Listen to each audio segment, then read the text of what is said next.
Oi, eu sou a Adriana do Redatora de Merda e hoje eu vou falar sobre o livro Longo e Claro Rio, escrito pela Liz Moore e publicado pela editora Trama. É um best-seller de uma autora que já ganhou prêmio, super elogiado, muito bem recomendado aqui, vocês podem ver que realmente faz jus a esse livro. Já tinha ganhado uma edição pela Tag Livros e agora está disponível pela Trama em formato físico e digital. Pois aqui temos um livro de suspense policial com grandes cargas dramáticas, camadas densas e temáticas bastante relevantes. Para quem tiver interesse nessa leitura, eu vou deixar um link para compra na descrição, dá uma olhada. E se você gosta desse tipo de conteúdo, já se inscreve no canal, deixa um like no vídeo e pode me acompanhar nas redes sociais, que é @drichek em todas elas. Esse vídeo não vai ter spoilers, mas eu quero me aprofundar um pouquinho, falar sobre alguns pontos da trama, alguns temas que são muito importantes. Bora! Pois em Longo e Claro Rio a gente vai acompanhar a Mickey, de cara, que é uma mãe solo, é uma policial que trabalha fazendo rondas pelas ruas de Kensington, que fica na Filadélfia, Estados Unidos. Kensington é um bairro bastante abalado pelos opioides, muitas pessoas viciadas, muitas mortes por overdose, toda uma problemática que envolve vidas destroçadas pela droga. E esse é o primeiro ponto aqui de agregamento da leitura. Kensington é um bairro real, é um dos lugares que mais sofre com os opioides nos Estados Unidos. Se vocês jogarem no Google, vocês vão encontrar várias matérias. E eu vi umas entrevistas da autora, ela inclusive mora na Filadélfia, e ela teve um processo de pesquisa, de conhecer a região, pesquisa de campo mesmo, para escrever esse livro. A Mickey, que é a protagonista e também narradora, ela conhece muito bem essas ruas, né? Esses lugares, as pessoas e principalmente as pessoas que trabalham nessas ruas. Que aí já entra também um segundo ponto aqui de grande importância para o livro, que é a prostituição. Já chego lá. Então ela faz essas rondas, essas patrulhas, a viatura dela recebe um chamado, um corpo foi encontrado num lugar abandonado chamado Trilhos. Ela vai até o local com o seu parceiro e aparentemente já é dito ali que uma garota de programa morreu de overdose. Num olhar mais aprofundado, a Mickey percebe que aquela mulher não morreu de overdose, e sim de asfixia.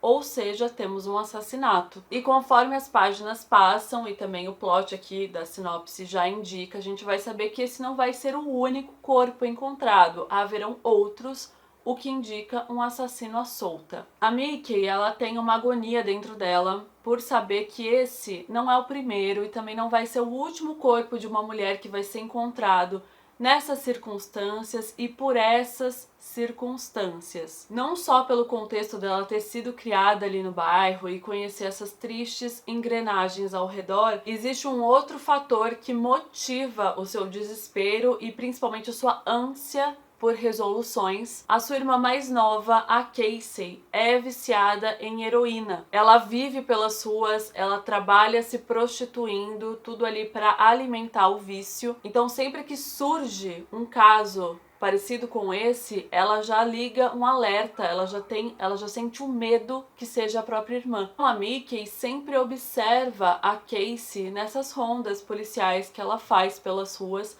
aquela checada, né, pra ver se tá tudo ok, se ela tá bem, se ela tá viva. Elas não se falam mais já há alguns anos, então essa vigia da Mickey acaba sendo um cuidado, um zelo meio que à distância. Até que em um momento ela percebe que faz um certo tempo que ela não vê a irmã ali pelas ruas. Então ela começa a ir atrás, ela vai atrás de conhecidos, de parentes. A possibilidade da irmã estar desaparecida é uma preocupação que aumenta cada vez mais, seja pelo contexto geral e também por esses casos misteriosos que estão acontecendo, esses assassinatos recentes. E aqui eu já digo pra você que, sinceramente, os assassinatos, esse suspense envolvendo o mistério de quem é o assassino, é completamente um segundo plano. Não vou nem falar que fica em segundo plano, porque é um segundo plano. Como eu mencionei antes sobre as cargas, o grande foco aqui é o drama familiar. Na trajetória dessas duas personagens, dessas duas mulheres, dessas duas irmãs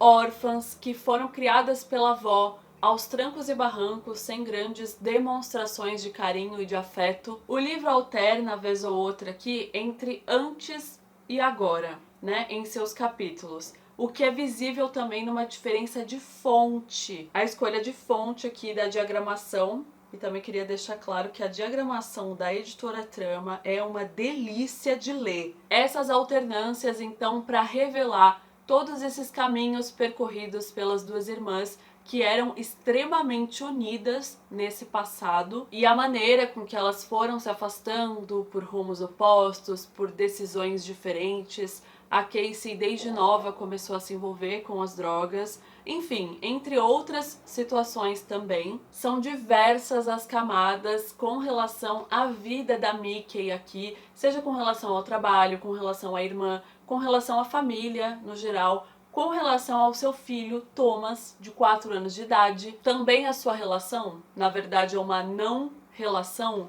com Simon, que é o pai da criança. A Mickey é uma mãe solo, e esse é um outro ponto chave aqui, muito importante da história e todas as suas batalhas. Eu gostei bastante de como as pessoas foram sendo apresentadas aqui no livro, principalmente de como as histórias dessas pessoas se envolvem com a história da Mickey e ainda mais de como existem personagens femininas fortes. É um livro cheio de mulheres fortes com infinitas formas e particularidades, muitos assuntos delicados e importantes que fazem com que Longo e Claro Rio seja um livro forte e comovente. Não é do tipo que passe ileso, pelo menos pra mim não foi. Ele fica com a gente por toda a sensibilidade, pelas cargas dramáticas e também por me fazer perguntar: é um livro de ficção? Mas o que aqui é fictício? É tão fictício assim? Porque a gente sabe que é um punhado de retratos da realidade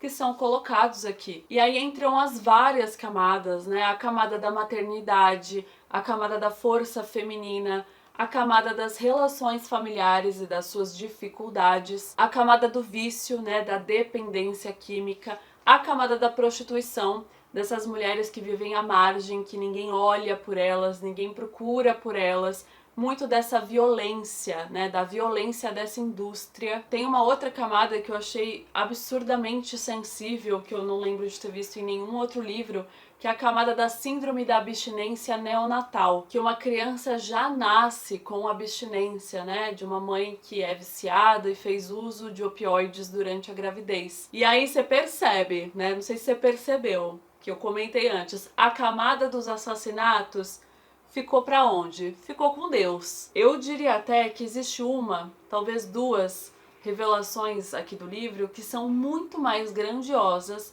em diversos espectros do que as revelações das próprias mortes. E por conta desse caminhar e até dessa revelação, eu percebi que o livro teria um lado mais emocional, né? Teria esse direcionamento final, o próprio final extremamente tocante. Um livro que tem muitos termos policiais, pelo fato da personagem ser uma policial e trabalhar com outros policiais, e na verdade é uma história muito mais política, né? Politizada do que uma história policial, por todos esses assuntos que aborda. Escrito aqui na orelha que a autora está trabalhando no roteiro para a adaptação cinematográfica deste livro, e devo dizer que enquanto eu lia eu só pensava que poderia dar uma série perfeita, uma minissérie, né, que aí já fecha, eu gosto de coisa fechada. Dessas bem densa, sabe, que tem um suspense e também tem, ó, desgraça pra cabeça. Sensível e forte, é um livro que envolve e comove. Pode ser que parta aí um pouquinho o seu coração, mas depois reconstrua o seu coração também. Uma excelente leitura, eu espero que vocês tenham gostado. Me digam aí se vocês já leram, se vocês têm interesse em ler, outras indicações, pois todos os links estão aqui na descrição. Acompanhem também a Editora Trama, que tem trazido muita coisa bacana. A gente continua conversando nos comentários. Um beijo e até a próxima! Aqui estão outros vídeos que talvez possam te interessar. Se você curtiu aqui esse vídeo, deixa um like, se inscreve no canal, aquela coisa toda, né, que o bonde dos thrillers sempre está aí na atividade.